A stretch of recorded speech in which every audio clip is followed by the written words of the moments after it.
Jennifer from Lansdale, Pennsylvania again. We got Jen Nelson in Brookfield. Welcome, Jen. Milan from Michigan.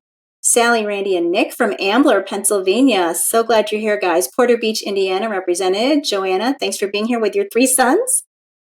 Lisa and Rick Gillis in River Forest, Illinois. And we've got 2 in Willowbrook. Thanks so much, guys. We'll let that keep going. Please keep checking in. But I'll go ahead and move us forward. We have a big agenda tonight. So I'm Anna Garcia Doyle. I'm the executive director of the One Earth Film Festival. I want to welcome you to our virtual screening and discussion, which we hope will present rich opportunities for learning and provide a brave and safe space for important conversations that matter deeply right now in our country and across the globe. One Earth's 10th season theme is inspiring change. In watching The Nature Makers, the term extreme conservation was new to me, but it was inspiring and I connected with it so much because it's what we need to do to meet the urgencies of our climate crisis. In this film, look out for the incredible ways the prairie dog colonies communicate, and after the film, engage in our discussion of extreme conservation, as well as conservation equity and urban conservation. I don't want to go any farther without thanking our wonderful sponsors and partners. So thank you tonight to the Field Museum, the Nature Conservancy, the Sierra Club, and the Village of River Forest. A couple of other quick notes. At the end of this event, please share your experiences on the survey linked at the top of your video window so that One Earth can keep improving what we do. And also, if your circumstances allow, please donate to support One Earth's nonprofit year-round screening events, youth programs, and more at oneearthfilmfest.org. We are thrilled you're with us as One Earth Film Fest celebrates 10 years of inspiring change and utilizes the power of film to spark change on topics of environment and those intersected with environment, like social justice.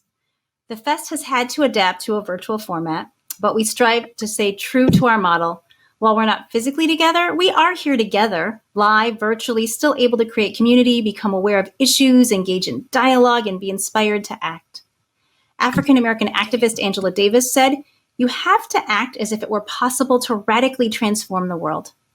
The stories in our fest films reflect that possibility. Our collective actions will achieve that possibility. Our event will take place in 4 parts. We'll introduce you to some folks who will help us have a great discussion after the film. We'll then watch it together. Then afterwards, we'll unpack the film's themes in a facilitated Q&A with our wonderful panelists. Please participate by using the chat to share thoughts, ideas, or questions. We'll end by sharing concrete actions you can take to be part of the solution. These actions come from our panelists and other action partners. As we live current movements and reframe narratives around justice, environment, and bringing innovative, equitable solutions to our climate crisis, we're hopeful for the future. I am grateful to the knowledgeable filmmakers, film subjects, facilitators, and panelists joining this and other fest events. They'll guide discussions to help spark and sustain actions for the protection of our One Earth and for the just treatment of its resources and its people. We've found that shared agreements help keep our conversations safe and respectful. Please observe these agreements when participating. Put aside your preconceptions, acknowledge your privilege, internalize what you've learned, approach the conversation with respect. Engage your active listening, use I statements and get comfortable with your own story. Acknowledge Native peoples who came before us in protecting our land. One last thing before we meet our facilitator and program participants. If you're active on social media, tell people this is happening. Amplify these voices and be part of the community we're building here together. The hashtag for the festival is hashtag OEFF2021. Thanks again to all of you for being here. And now I'd like to turn it over to our facilitator to introduce themselves, the panelists, and our film.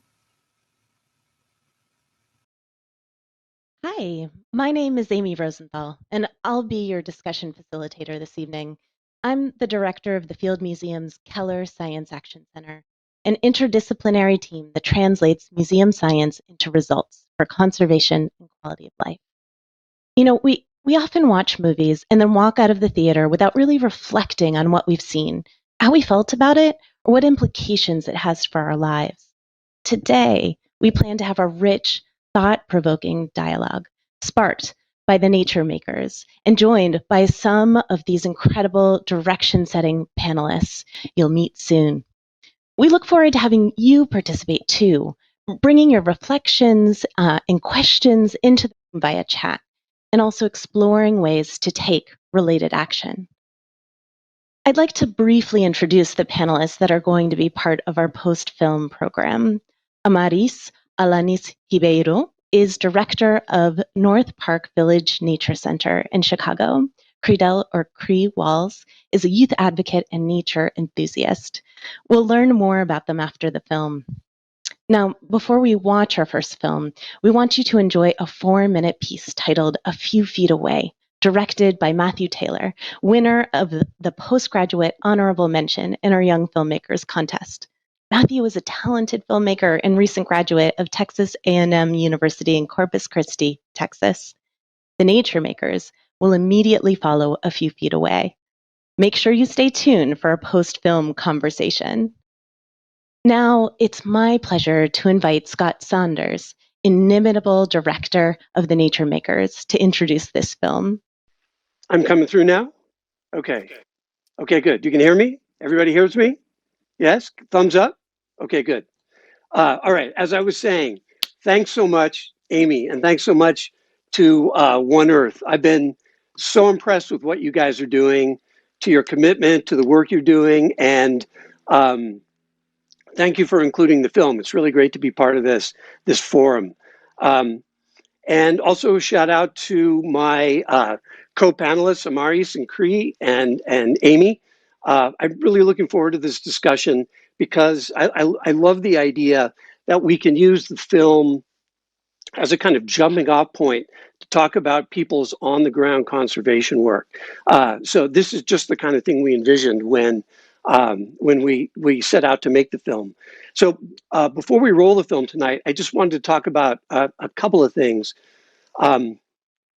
When we began shooting, the first thing we shot, we shot this film with 3 different species and the conservationists who were trying to keep them alive. And we began filming in Nebraska with the sandhill cranes. And I was really excited because I thought we'd get to film these amazing cranes in their natural setting. And I was a little disappointed because every time we would point the camera, there would always be, there'd be a cornfield, or there'd be a factory, or there'd be a coal-fired power plant, or there'd be some river that had been completely impacted by humans. So, we never really got to film the cranes in their natural setting. But then I realized that the human landscape was in fact the crane's new natural. There wasn't really a purely natural setting left. And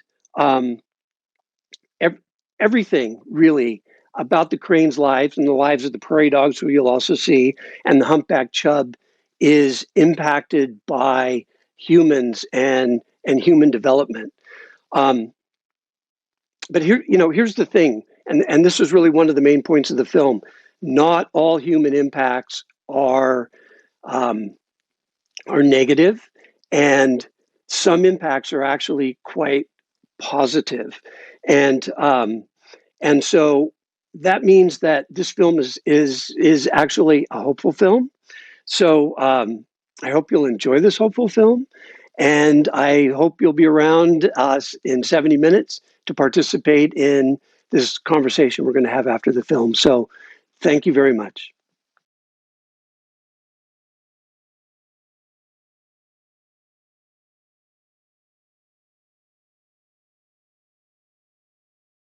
Well, hello, everyone. I think we're back.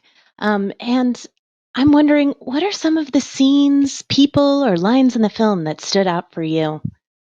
Add those to the chat. Actually, I'm seeing some come in. Conservation is keeping the wild alive. Support the people who have the guts to keep these species alive. From Susan. From Wendy, I'm hearing, as a 30-plus year conservation professional, this movie was like a warm hug. Thank you. From Terry, it takes a huge amount of work to do what nature does naturally. From Wendy. Oh, from Toma Maid. Prairie dogs should be the mascots of our green future. Suzanne also, this was my favorite, loved the prairie dog. Kathy mentioned, loved the last words. Monica. Oh, more from Monica. We see, I so appreciate these people for everything they do to help save what animals and wilderness that they can. They are all wonderful for caring enough to do what they do. I couldn't agree enough. What an incredible, powerful film. Gorgeous images. We saw so much about that care that everyone in the film was taking for nature and the species there. We hear from someone else named Amy. I think it's unfortunate the Sandhill Crane story started with, "This is not for sissies." Put me off, but I stayed with it and loved the crane story. I'm glad the story moved you in the end. From Charlene, we hear, as we age and see the end of our time on Earth, important to know that there are young people with vision and passion to make sure the planet's ecosystems will survive.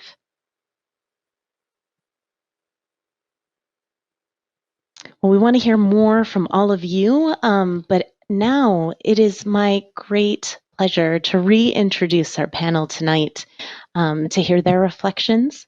And we're going to start with Scott Saunders, who's the director of the Nature Makers. Scott has directed, co-written, and produced 3 feature films and over 20 shorts. The Nature Makers is his first documentary, if you can believe it. His third feature, The Technical Writer, premiered in competition at the Sundance Film Festival. Scott was named one of Variety's 10 digital video directors to watch. He's also a Creative Capital Fellow and the recipient of the Someone to Watch Award at the Independent Spirit Awards. Amaris Alanis Ribeiro is the center director of North Park Village Nature Center at the Chicago Park District, who will also join us on our panel. Amaris is a conservation leader and award-winning environmental educator, bringing bridging human, plant, and environmental justice. Currently, she directs the operation of a public facility with 46 acres of a nature preserve in Chicago, consisting of prairie, woodland, and wetland ecosystems. And finally, Credell Walls is a youth advocate and nature enthusiast. For 20 years, Cree has been a youth advocate and community engagement specialist. He nurtures the love of nature in many people, especially the young, now with the Forest Preserves of Cook County, but he's also worked with the Jane Goodall Institute and the Garfield Park Conservatory Alliance. Now, please, I ask all of you in the audience, add your questions to the chat. We're going to try to get to as many as we can, and we're really looking forward to a lively discussion today.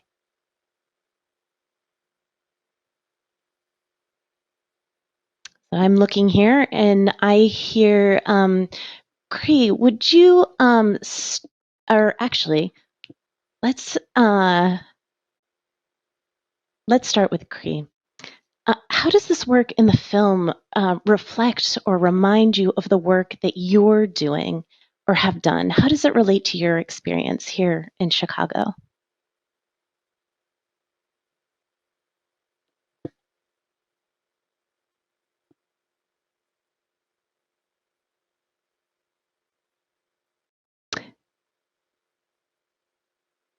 Cree, I think maybe there's a mute button.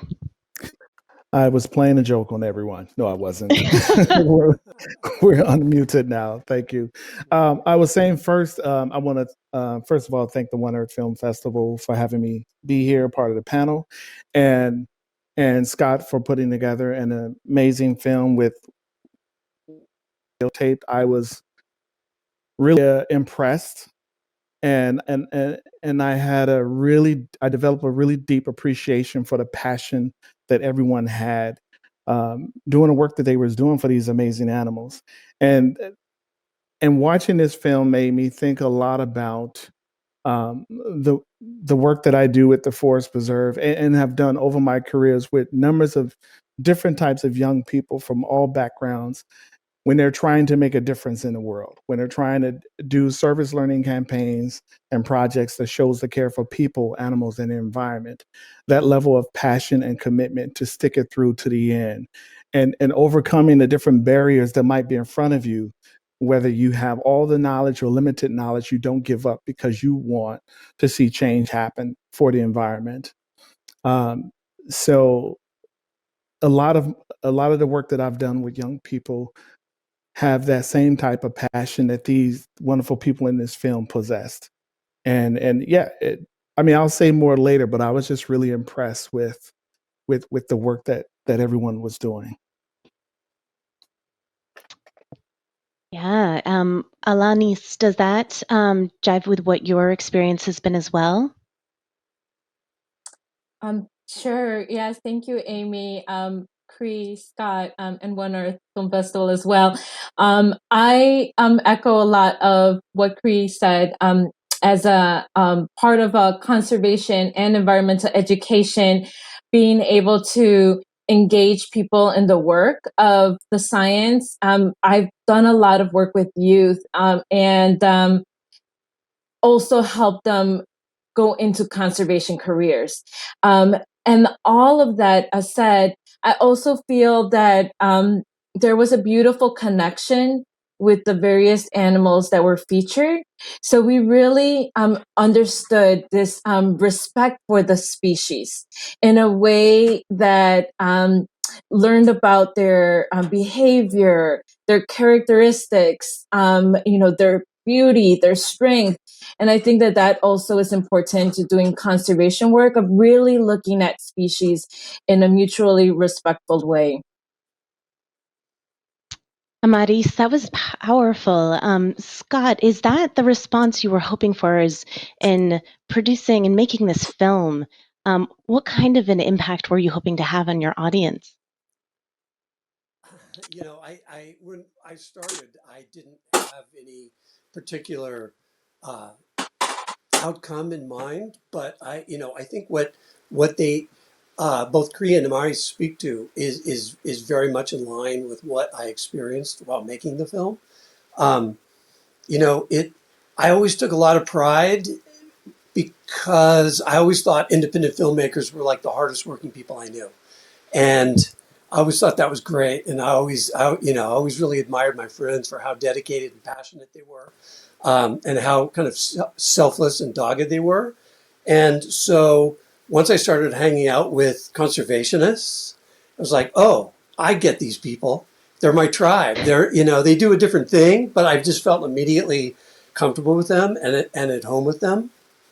And so I think that was not at all necessarily what we set out to make when we made the film, but that it just became evident that the passion and the hard work was going to be kind of central to the story of the film. Yeah, if that makes Scott, sense.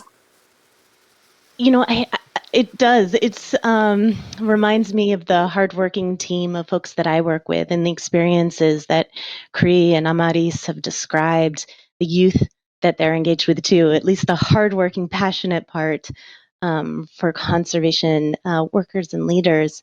There are more questions for you coming in about the film. One question is, what other wildlife and locations did you investigate or consider including in the film? Of all the possibilities for wildlife rescue and restoration projects that are happening, how did you end up selecting these? No, these were really selected because we were interested in the kinds of projects that would almost make you think again about what conservation was. So the idea of people using heavy equipment to protect a species just seemed absolutely improbable to me. And I love that kind of delicious irony, because I felt like it would make people really think about what our impact on the world is. And I just like irony too. So, and it was the same thing with the prairie dogs. The fact that people would use equipment to dig artificial burrows for prairie dogs. Like, why do prairie dogs need artificial burrows? They're perfectly capable of digging burrows on their own, but because their habitats have been so impacted, they need a little help at times because their numbers have been so decimated. And it's the same thing with flying fish around in helicopters. So that happened because Octay Ortobassi, the film cinematographer, was talking to a friend who works in the Grand Canyon, telling her about the film, and she said, "Oh, I've got a perfect story for you. I'm involved with these people who fly fish around in helicopters." And we were like, "Yes, that's the perfect story." So some of the stories just kind of found us, and we found others, but they were all stories about these kind of extreme efforts that conservationists were making. Yes, I think one of the quotes, I think Noel says, this is extreme conservation. And Claudia actually asks, there's a quote in this film that says, a lot of people burn out, but if you feel passionate about the natural world, you just keep doing it. I want to ask Cree and Amaris, can you relate to that, what the folks in the film were going through? Do you have any stories or examples to share?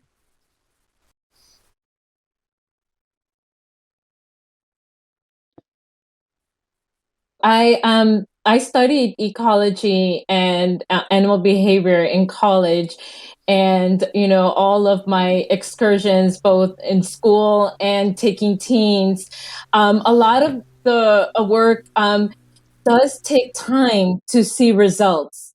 And then you are also in the middle of the wilderness, and you're waiting sometimes to see a particular species, and you're like, it's here, but it's not. They're hidden for good reasons, and so you're just kind of in the middle of like the backcountry, like described in the film, waiting patiently, and not able to see the results. It is very physically tiring, and also something that sometimes you have to come back and explain to your families, and especially for youth of color, who conservation and these type of careers and doing hard labor, it's a little bit challenging to come back and explain to your families, like, this is what I'm doing, and it's for this particular species. I promise it's going to do good work for the species. We just don't know when, and it's long term and rewarding. And so the burnout definitely, for different reasons of just waiting for that outcome, and also just kind of being able to explain the conservation and labor field to people. There is that burnout.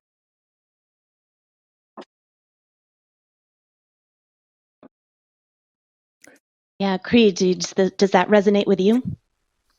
Yeah, it does. About the the appropriate story to tell. This makes me think a lot about, and again, this relates to a teen program that I used to run at the Garfield Park Conservatory Alliance. For 2 years, we were trying to connect these young people to nature, get them exposed to tropical and desert plants. And for 2 years, I feel like we were really successful with that. But it was only a 2 year program. And the young people said, "Hey, Cree, the program is done and is done. What do we do now?" And I was like, "I don't know. What do you guys want to do?" And the shorter version is that they decided that we should raise money to go to Peru to see these plants in their natural habitat. And mind you, this is 2004. At that time, I had never traveled out of the country, never had a passport, but we titled this story "The Blind Leading the Blind." So it took us 5 months to raise $30,000, get these young people vaccinated, do all of this educational training that needed to happen. And midway through the process, I was giving up because there were a lot of things that were going on that worked against us. But it was the power of the young people that said, Cree, we've worked really hard for this. We got to still do it. And replacements. Let's make this happen. And we did. We did. I tell you this story now in a very calm manner, but through that process and at the end, when we came back from Peru and told our story to the whole west side of Chicago, or the portion that was there, I cried. I cried because of I felt like we were really successful. These young people had gotten connected to nature to the point where not only did not want to stay in their backyards, they wanted to get out of the country and see these plants in their natural habitat. You know, we gave up a little bit, but we persevered and we made it happen. So how was the trip? Oh, it was amazing. And you know what was amazing about the trip for me? There were a lot of amazing things about it. You know, seeing animals and insects three times the size that we would see some of them in Chicago, not all of them. But the part that really touched me the most was probably the first few days on the Amazon River. We were on the Amazon River for 4 hours, and without saying anything, this might sound small to everyone else, but without saying anything, they pulled out their journals and they started writing about their experience. And me and another instructor, we were like, look, they're writing, they're journaling. We didn't have to say anything. And at the end of, and I'm skipping over so much, but at the end of the experience, they put together a wonderful book about what they've learned. Yeah, I'm sorry. I was starting to get a little choked up. Haven't told this story in a while, but I was just really happy that they've grown on that trip from being young people who had never left their neighborhoods to being in a country where they're speaking another language. And you know, the interesting thing and I'm trying not to get off on topic. When we made it back to Chicago, they were not happy to be back just because of the friendliness of the people in Peru compared to those in Chicago and whom they communicated with. Yeah, that is a powerful story about people reaching for their dreams, for new links that it's hard even to imagine how you get there. And I think that's some of what we saw in the film. James asks something about this, in fact. And Scott, I wanted to send it to you. He asks, I've heard the term rewilding recently in the context of land use by ordinary people. Although it might not be enough to save endangered species, can it still help biodiversity?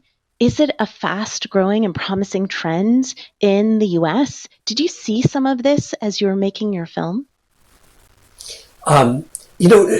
Nobody that I spoke with ever really used that term rewilding, but that was essentially what they were doing. So in the case of the prairie dogs, for instance, they were putting prairie dogs back in an area where prairie dogs had not existed for a while. So they were essentially rewilding that Native American tribal land. So that's essentially what was going on. I think that I'm not really the one to speak to this. I'm sure Kriya and Amaris could speak to the issue of rewilding more, but that's definitely what you saw in the film. People bringing these species back to places where they hadn't existed for a while, but where they had traditionally existed in the past. Yeah, so I want to see Cree and Amaris. What about from your perspectives? Is rewilding something you see in the work that you do, particularly in the Chicago region? Sure. So at North Park Village Nature Center, we're a 46-acre within Chicago, and so the idea of ecological restoration comes up all the time. Like, what does that mean? What was this land like before? And if you think about Chicago, in our area, a little bit further away from the Great Lakes, we were a wet woodland. The work that would take to restore it or rewild it, as someone might use that term, to a wet woodland would be incredibly challenging, expensive, and then just did it actually make sense given all the tremendous land changes that have happened over time, anywhere from grazing to then we were a very interesting story of where we're at was a tree nursery and then a tuberculosis sanitarium, and so the land was reshaped several times, and at one point when it was the 70s, a wetland was dug out as more of a pond for leisure. But in terms of restoration, we turned it into a wetland for biodiversity of a wetland species. So it was, a nice pond. You can walk around there, and which you can still do, but we've significantly seen the difference of biodiversities of particular bird species because of this wetland. So sometimes you can really manipulate to try to, come back to what that space could be in terms of biodiversity, but it is a really complicated thing. What I like to think more about when I think of restoration work, I think more of it like what is our system change, and so thinking in systems both for humans as part of nature, and these animals as part of our system, and so having that systemic relationship with them, and a systemic relationship in terms of restoration. So if we're putting something in and what's coming out is all part of the same system, and so I rather think a little bit more about that long-term systemic change to our ecology as coexisting, and so lots of changes in our environment, but really thinking about long-term resiliency and how we can all be in harmony. Yeah, so system change, rewilding is shifting systems into places that are cohabitable by people and native species. Cree, is that something that you found as a theme coming out in the journaling of the youth you were engaging with? Honestly, I cannot recall because it was so long ago. It was so long ago. But what I was going to say is that although with the Forest Reserve, we have 11 different departments, and so and we have our wildlife division, and they do the bulk of that kind of work. With 70,000 acres of land, there is a lot that has changed, and unfortunately, I can't really speak to that because that's not my strength. But as it pertains to doing a ton of restoration work, removing invasive plants, and trying to make sure that the native plants can grow there, you know, that's something that I know that we do well with. So I really can't answer that question. Yeah, no, it's a fascinating one and a tough one. Rewilding has come up more recently, I think, That's a new in term for me. conservation terms. Yeah. Exactly. But one of the perennial challenges is a question actually that Lisa has. She asks, where are some of these conservation groups getting funding for their endeavors? What are those sources? Crystal also asks, how do we contribute, both in terms of treasure and in terms of time for these efforts? And I'm going to want to hear from Cree and Amaris, but also I think Scott, you may have gotten more of an intimate understanding of it. It looks like there were 4 or 5 groups working together on prairie dog restoration, for example. Yeah, the money is really hard to come by, and these people, everybody in that film, if they could be working in the private sector, earning 2 or 3 times what they earn, but they do the work because they love it, and because I mean, how many people get to say, "Oh, what did I do with my summer? I saved 500 lives." I mean, that's pretty extraordinary. So.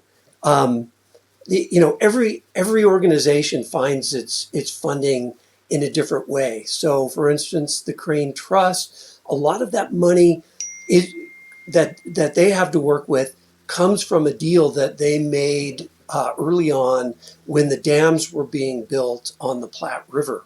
And environmentalists realized that these dams were absolutely going to destroy all this vital habitat. And so money from the dams was earmarked for crane preservation and for the preservation of other species. So they get money from basically dam power generation revenue. They get money from private donations. The Prairie Dog Coalition is a branch of the Humane Society of the United States, and they also have private funding. And then all that work for the humpback chub, that's through basically the Department of Interior. So those are all like Forest Service and National Park Service employees. So it's primarily government funding.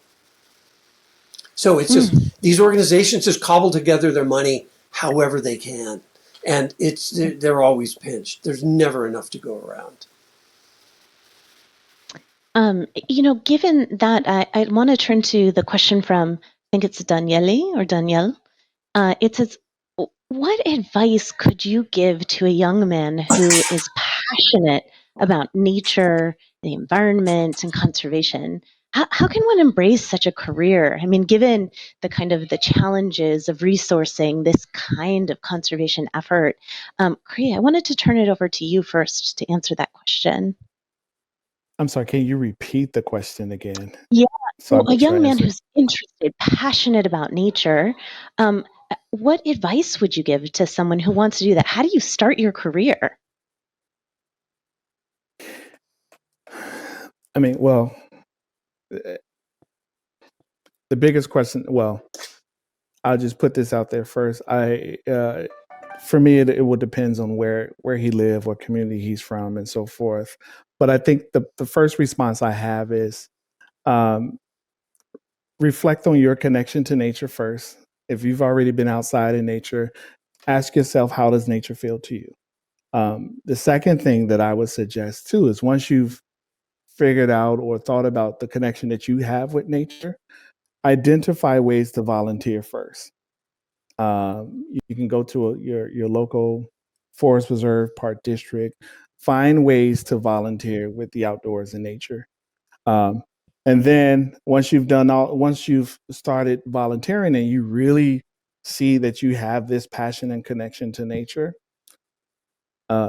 young man, I don't know how old you are, try to find, if when you're in school, try to find some classes that you can take that can give you some background in biology and working more with plants. But I would encourage you to definitely try to be outdoors as much as possible, because that is going to continue to fuel your passion and connection to nature. Now, if you don't already know about the Jane Goodall Roots and Shoots program, it's a national organization where you can start a group with your family, as small as your family, or 2 or 3 people, where you can do different types of projects, service learning campaigns or projects that shows the care for the environment, for people, animals, and the environment. So that's my immediate thing that I can share with you. But if you're trying to have a career, volunteer, get the experience. Also try to surround yourself with people that are doing the type of environmental work that you want to do. And Facebook is a big thing, but I'm not trying to promote Facebook. But there are a lot of environmental groups that you can be a part of. So you're building your environmental community. And so eventually you're going to start finding resources everywhere for yourself. That is really good advice. Amaris, do you have other advice? Say it is a young person in the Chicago region. How best can they get involved? Sure. And I'll just add to a little bit what Cree said. Understanding a little bit of like your flora and fauna locally. So some of that knowledge base is very handy in early or internship type of opportunities in conservation, and exploring what type of field work. So conservation, there's other type of conservation work, but if you are interested in doing field work, what type of it? Because as we talked a little bit about, the different aspects of like your knowing your conditions, your environment, what kind of positions would you want to be in? Do you want to fly the helicopter? So understanding a little bit about field work comes in handy, and I would also add mentorship. Finding, like, if you have a particular conservationist, someone who works for a particular institution who's studying a species that you're intrigued about, or an ecosystem, finding some mentors or someone that you can follow. And the last thing that I would say is that in terms of trying to test out a position, in terms of conservation, would be that remembering that different aspects of science. So communication and being able to talk to the public about that work that you're doing really makes a difference. So so then that way you can get more support for the conservation work, and then you're able to engage others and make a longer impact. So being able to communicate and speak and find opportunities to talk about the conservation work is also important in starting your career. So can I share one more thing? You're Please? finished, Amaris? Yeah. So since you're a young person from Chicago, the Forest Preserve of Cook County, we're hiring youth for our Youth Outdoor Ambassador program. This program will definitely get you connected to the outdoors and to nature. Depending on where you're living or where you're located, you could be working at one of our 6 nature centers where you get to learn how to handle different types of animals. You get to learn where they're from, how they're cared for. You get to learn about the different invasive plants and native plants. So you get to become a junior naturalist. But if it's not the Forest Preserve of Cook County, One Summer Chicago tends to have summer jobs under their umbrella, and some of them are related to the environment. And so these will also be great stepping stones for you to get involved with. Yeah, so that's great advice. And I wanted Into to that. ask, oh, I'm sorry, Scott, please.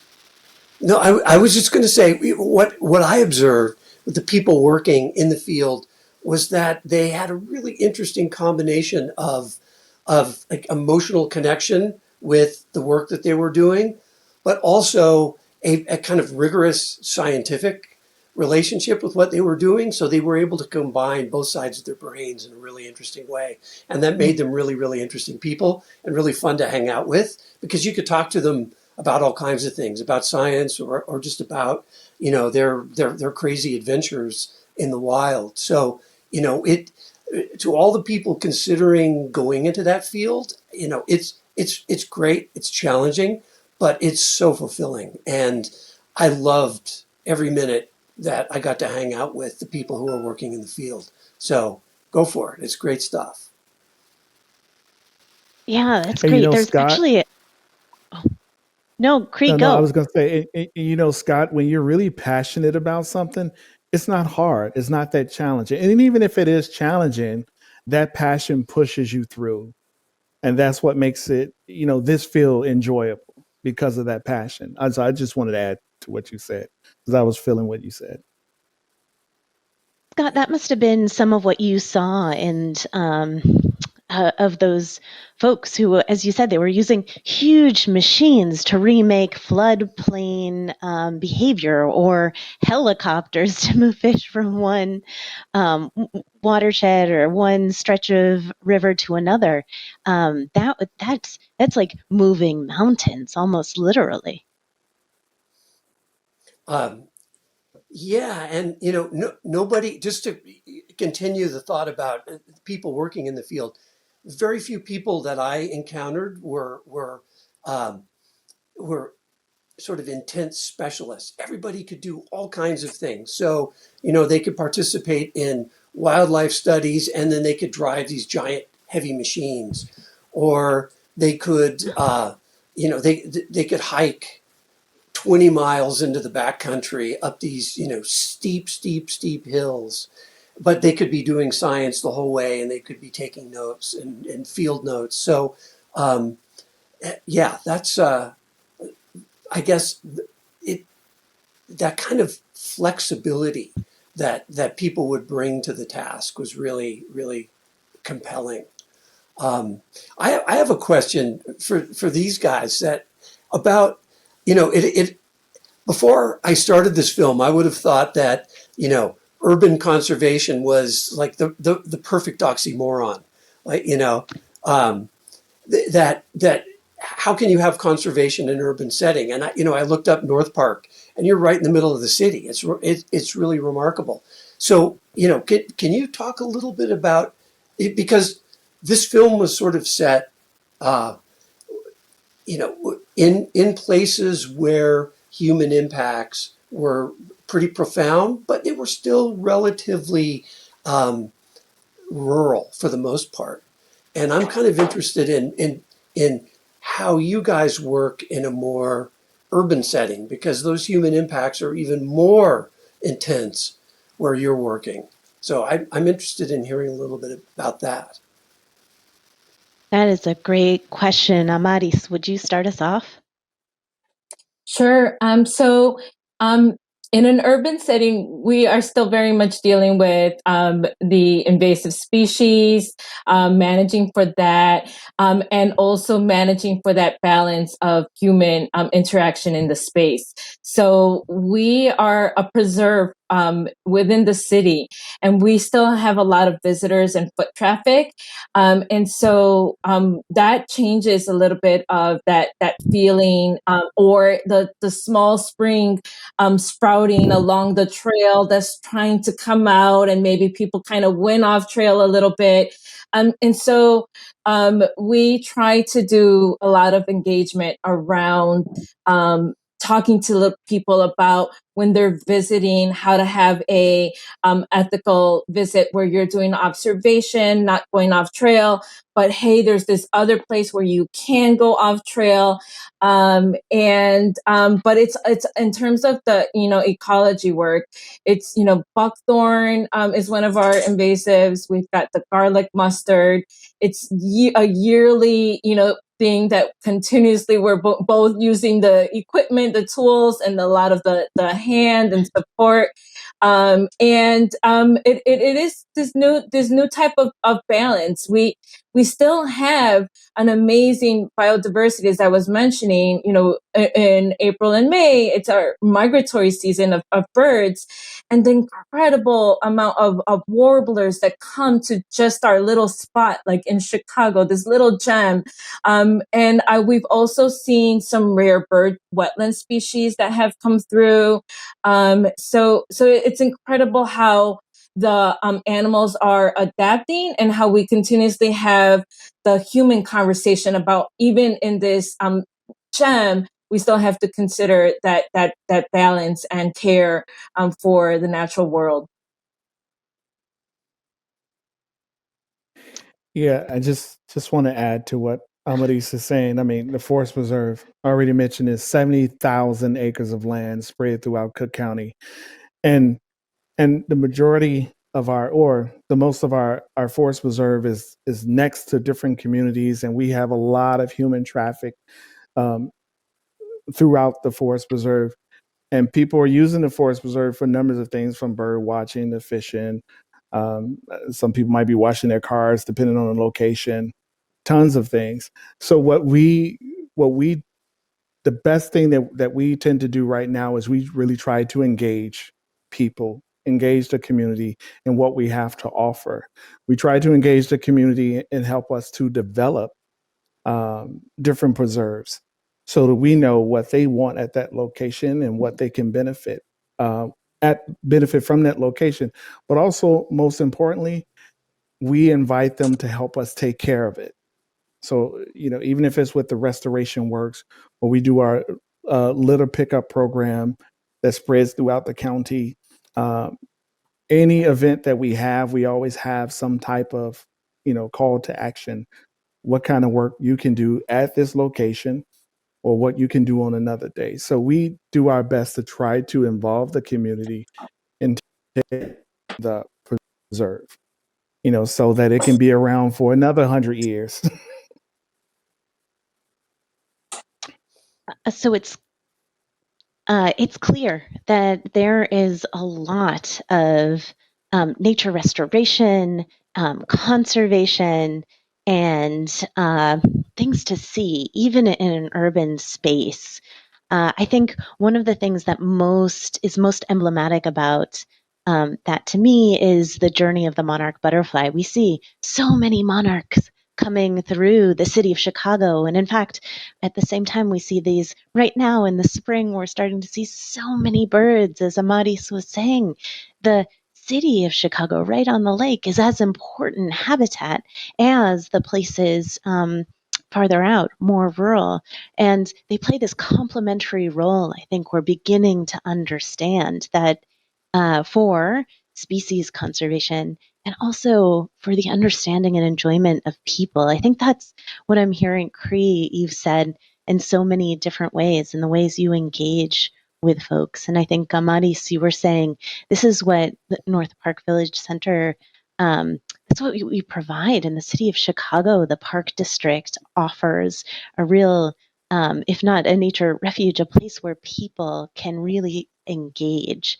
And I wonder, Scott, hearing about kind of how it works in an urban, or the experiences of Cree and Amaris in urban conservation, I wonder how now you put it back in context, or how you think that relates to the folks who you filmed in the Nature Makers. Yeah, that's a big question. I think that, one of the things I really came away with was the idea that what we're going to save is what we decide to save in terms of habitat, but also in terms of the species. And we've reached the point now where it's kind of up to us. We kind of get to decide which species stick around and which species are going to vanish. And I mean, I think that's a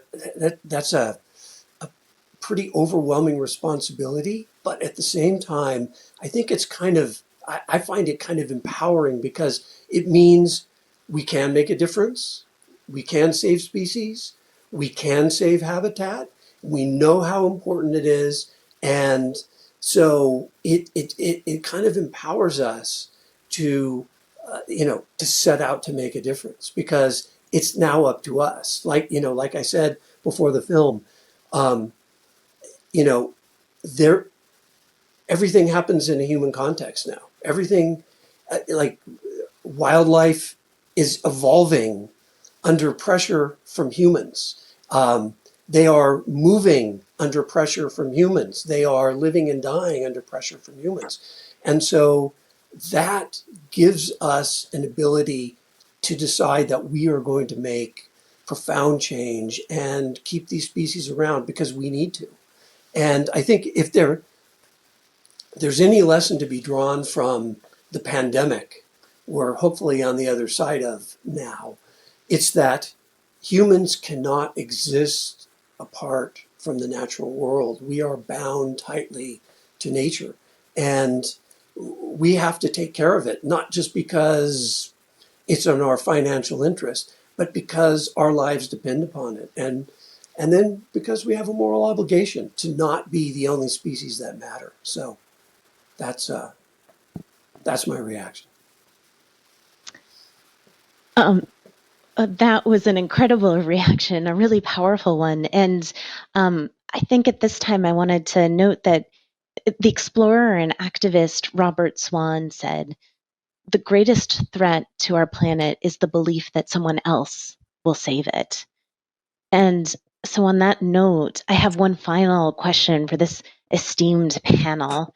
And I want to thank everyone from the audience. So many good questions we got in. I only wish we had time to ask them all. But this one, to see us out, is what actions can people take to be part of the solution? And Cree, would you start us off?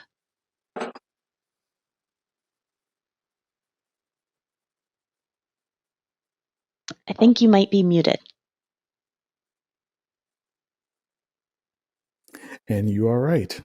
Um, I mean, it's an action that most people that we've already said that makes a lot of sense to me is that you identify an organization that's actually doing the kind of work that's doing conservation related work and fund them. It could be anything from $5 to $10. A little amount of money can go a long way. And these types of programs is helping to develop our next generation of conservationists. So fund the programs that are doing the work that you also want to do.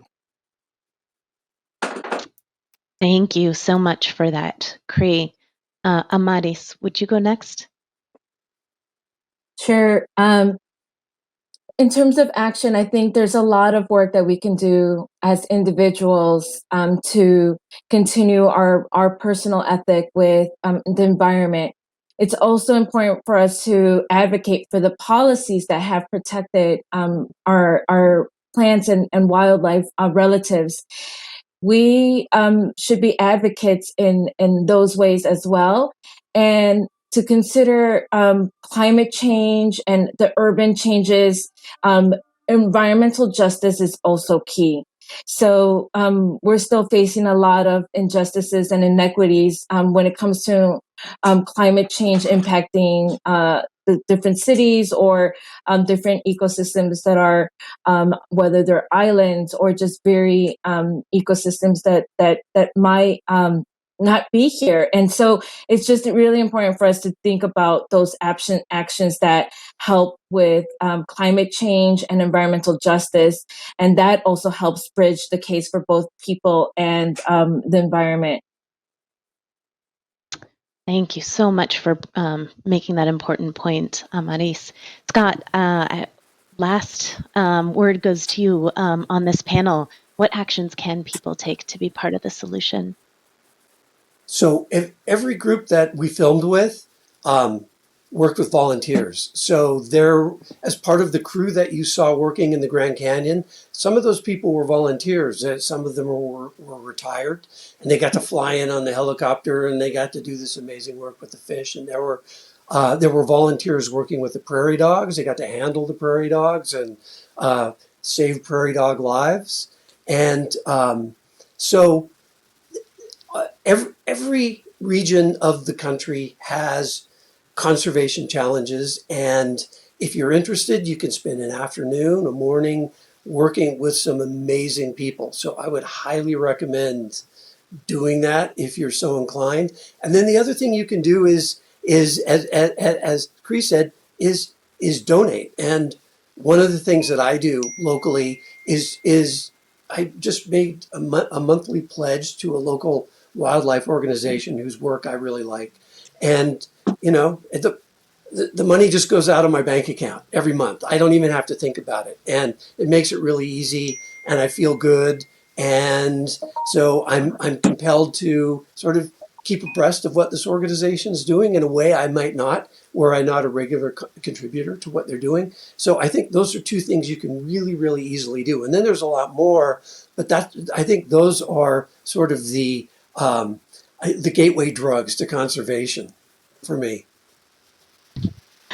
I love that. So as the gateway drugs for conservation, we have for you the next 2 slides that are going to show on the screen summarize some of the effective actions you can take. These come from our panelists tonight and also from some of our hosting sponsors, partners, and team. So some of these include be with nature, go outside, enjoy the wonders of spring right now if you're in the Northern Hemisphere. You can volunteer, as was just recommended. Find a local organization that is working to protect local species or threatened habitat. You can get to know their work. You can support them in a regular way so they know that they have those reliable resources to rely on. And you can support local, national, or international organizations that are restoring wildlife, such as those featured in the film, the Crane Trust, the Humane Society's Prairie Dog Coalition, the Grand Canyon Conservancy, and the Defenders of Wildlife. If you're in the Chicago region, there are some actions you can take here at home as well. in particular, one of the ones that makes a real difference right now during spring migration for birds. You can support the Lights Out Chicago initiative by turning off your lights in the evening and overnight, particularly around tall buildings that are near the lake during migratory season. You can volunteer here. You heard some opportunities from Cree. You can do it as a steward, actually, for North Park Village Nature Center in the Chicago Park District or the Forest Preserves of Cook County. There's a number of other activities and ways that you can get involved. Finding your local natural areas, making sure that you vote for candidates who support wildlife and the fight against climate change. We encourage you to take those that you can, to take this experience tonight into your next steps in the world. As we close out, I hope that you felt a sense of One Earth's 10th year theme, inspiring change. I hope you felt it come through the film, our discussion, and also how we're coming together to build community around these critical issues. If you would, we'd love you to tell us in the chat about ways that you are ready to take action, to make and to inspire change in others. What do you feel compelled to do right now as a result of tonight's event?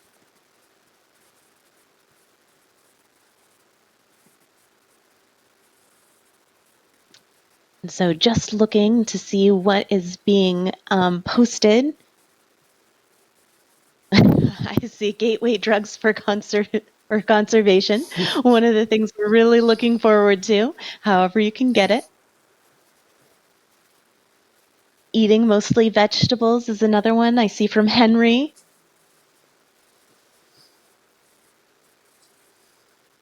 And I see many thanks for a great experience and a good conversation had. Please do keep adding those comments. Your participation is part of the dialogue that we're trying to catalyze here, and your efforts inspire others. We're grateful for our panelists, for incredible director Scott Saunders, Cree Walls, Amaris Alanis Ribeiro as well, for bringing their stories and to this panel and to tonight and into your living rooms or your at-home offices, wherever you may be, but also to all of you who enlivened the chat, who were part of this experience and who will take it into your next steps. So if you want to learn more about these panelists or stay in touch with their work, there are links on the slide that is posted or will be posted. And you can remember also to continue engaging by tweeting, posting, or sharing about what you just experienced online and on social media. If you found value in today's event, please consider a donation to the One Earth Film Festival and join us again this week, as well as during Earth Week in April, and then throughout the year. Last but not least, I want to say a huge thank you to every one of you, to everyone behind the scenes, the volunteers for the One Earth Film Festival. Let's give one last round of applause in the chat. Thank you again. Hope to see you at another screening.